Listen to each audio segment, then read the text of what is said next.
श्री शिवाय नमस्तुभ्यम। हर हर महादेव। इस बार सावन की शुरुआत 4 जुलाई से होने जा रही है। सावन 4 जुलाई से 31 अगस्त तक यानी कि सावन का महीना लगभग 2 महीने का होने वाला है। सावन का महीना इस बार 58 दिनों का रहेगा। यह संयोग लगभग 19 वर्षों के बाद बना है। हिंदू पंचांग के अनुसार इस बार अधिक मास सावन के महीने में पड़ रहा है, जिस वजह से सावन का महीना 2 महीने का हो गया है। अधिक मास की शुरुआत 18 जुलाई से होगी और 16 अगस्त को इसका समापन होगा। अधिक मास होने के कारण 2023 के सावन में कुल 8 सावन के सोमवार रहेंगे। ये सावन के सोमवार की तिथि इस प्रकार है: पहला सोमवार 10 जुलाई, दूसरा सोमवार 17 जुलाई, तीसरा सोमवार 24 जुलाई, चौथा सोमवार 31 जुलाई, पाँचवां 7 अगस्त, छठा 14 अगस्त, सातवां 21 अगस्त और आठवां 28 अगस्त को रहेगा। सावन के महीना शिव भक्तों के लिए बहुत ही विशेष माना जाता है। इस महीने में शिव भगवान के शंकर भगवान की पूजा अर्चना करते हैं और अपनी मनोकामना पूर्ण करते हैं, भोलेनाथ की कृपा प्राप्त करते हैं। पूज्य गुरुदेव पंडित बरदीप मिश्रा जी ने अपनी पिछली कथाओं में सावन के बारे में कई बातें बताई हैं, कई विशेष उपाय बताए हैं। तो आइए हम उन उपायों के बारे में सुनते हैं। वीडियो को शुरू करते हैं। श्रावण के सोमवार का व्रत करती हैं वो पशुपति व्रत मत करना। जो श्रावण के सोमवार का व्रत नहीं करती हैं वो पशुपति व्रत कर सकती हैं, उनको पशुपति व्रत करने का मना नहीं। पर यदि श्रावण का व्रत आप पहले से करते आ रहे हो, श्रावण महीने का व्रत करते आ रहे हो, या श्रावण के महीने में तुम सोमवार करते आ रहे हो, तो फिर पशुपति व्रत ना करते हुए इसको 1 महीना, भले 2 हुए हो, 3 हुए हो, 4 हुए हो, रोक दो। फिर अगला जब श्रावण पूर्ण हो जाए फिर जो सोमवार आए फिर चालू कर दो। पर अगर श्रावण का व्रत करते हो तो, और अगर श्रावण का व्रत नहीं करते हो तो पशुपति व्रत चालू है, मना नहीं। श्रावण के महीने में जल चढ़ाने के पात्र 2 कर लो। कितने पात्र कर लो? जम के बोलो जरा। 2 पात्र कर लो। भले 2 हाथ में लेकर मत जाओ, एक के ऊपर एक कलश लेकर जाओ। उसका कारण क्या है? शंकर भगवान ने मां पार्वती के सम्मुख में गंगा का आवाहन करा था।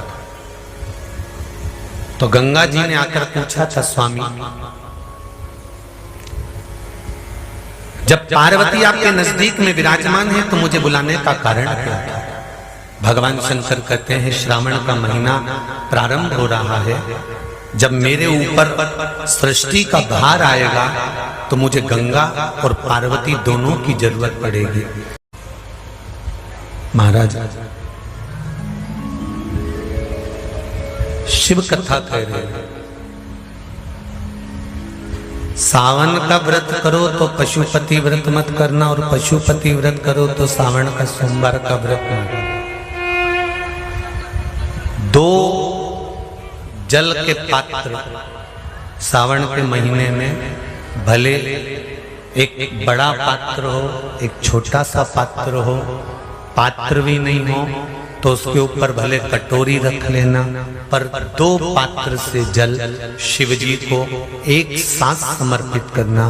शंकर भगवान कहते हैं श्रावण के महीने में भार बढ़ जाता है, इसलिए पार्वती और गंगा ये दोनों संभालती हैं। इसलिए श्रावण के महीने में जल वृष्टि भी अपार होती है। बाकी के आषाढ़ में हुई, कुंवार में हुई, भादों में हुई कि नहीं हुई, पर श्रावण की जल वृष्टि की महत्वता ज्यादा। गंगा और पार्वती दोनों प्रबल होती, गंगा और पार्वती दोनों प्रबल। अब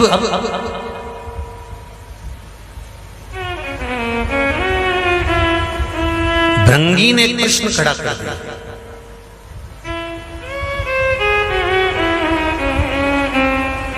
लिंग महापुराण,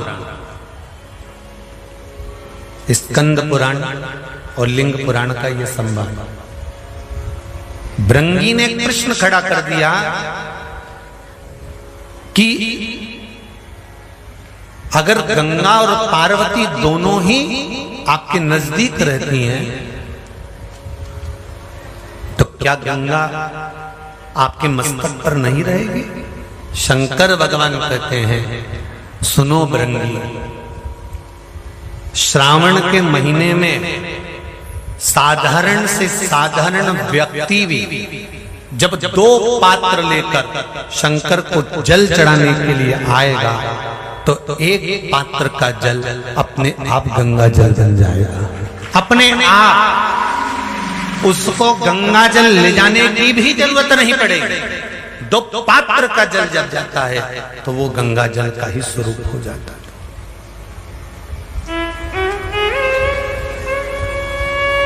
बैठो, अभी वर्णन करते हैं। 2 पात्र का जल ही, एक पात्र का जल गंगा जल का भाव वर्णन करते हैं। और क्या मिलता है 2 पात्र का जल से? कोरोना महामारी में शिव महापुराण की कथा जो कुबेरेश्वर बाबा के धाम से चल रही थी, उसमें एक उपाय बताया था, ध्यान होगा कि जब व्यक्ति के जीवन में बहुत तकलीफ चालू हो जाती है, बीमारियां बहुत भारी पड़ गई थी, तो कहा था कि 5 बेलपत्र शिव जी पे चढ़ाकर, एक हाथ में दूध एक हाथ में जल लेकर फिर बाबा को एक जैसी धार चढ़ाना। बोला था कि नहीं बोला था? एक जैसी धार लगाने का बोला था। श्रावण के महीने में जब 2 धार का जल शंकर भगवान पर चढ़ता है, और अगर 2 धार जल का दर्शन करना हो तो आपके मोबाइल में भी शंकर भगवान की फोटो निकालना, उसमें शंकर जी के 4 हाथ नजर आएंगे। 2 हाथ से शिव जी अपने ऊपर जल चढ़ा रहे हैं, 2 कलश उनके हाथ में है। उस चित्र का दर्शन करना, उस श्रावण के महीने का दर्शन करना। अगर वो दर्शन आपको कहीं ना मिले तो फिर गीता प्रेस गोरखपुर की शिव महापुराण में या लिंग पुराण में या स्कंद पुराण में दर्शन कर सकते हो, या देवी भागवत में भी कर सकते हो। 2 धार का जल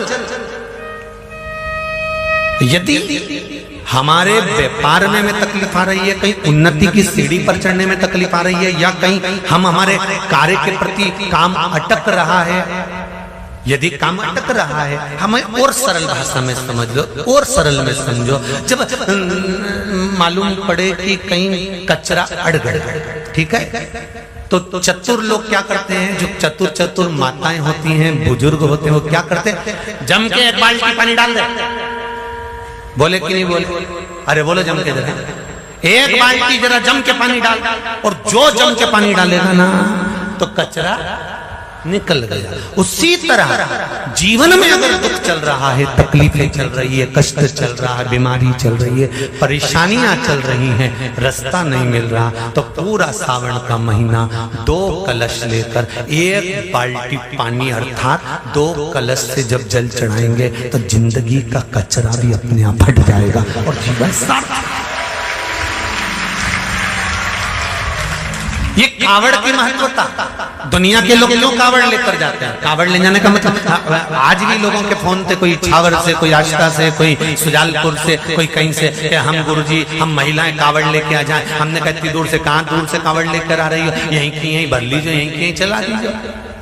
कहाँ दूर से? नहीं, हम तो ढोल भी लाएंगे, नहीं हम तो डीजा भी लाएंगे, ना हम भेंट भी लाएंगे, तो मना नहीं। पर चित्त वृत्ति में क्यों कावड़ चढ़ाई जाती है? क्यों कावड़ का जल चढ़ाया जाता है? क्यों कावड़ को लाकर शंकर भगवान को समर्पित करी जाती है? उसका कारण क्या है? कि हमारी जिंदगी में अगर कोई कचरा आ गया है तो बाबा उसको निकाल दे, उसको समाप्त कर। हम डंडा उठा के चले या कावड़ बांध कर चले तो वो 2 पात्र का जल भी हमारे लिए कावड़ का ही काम करेगा। कावड़ का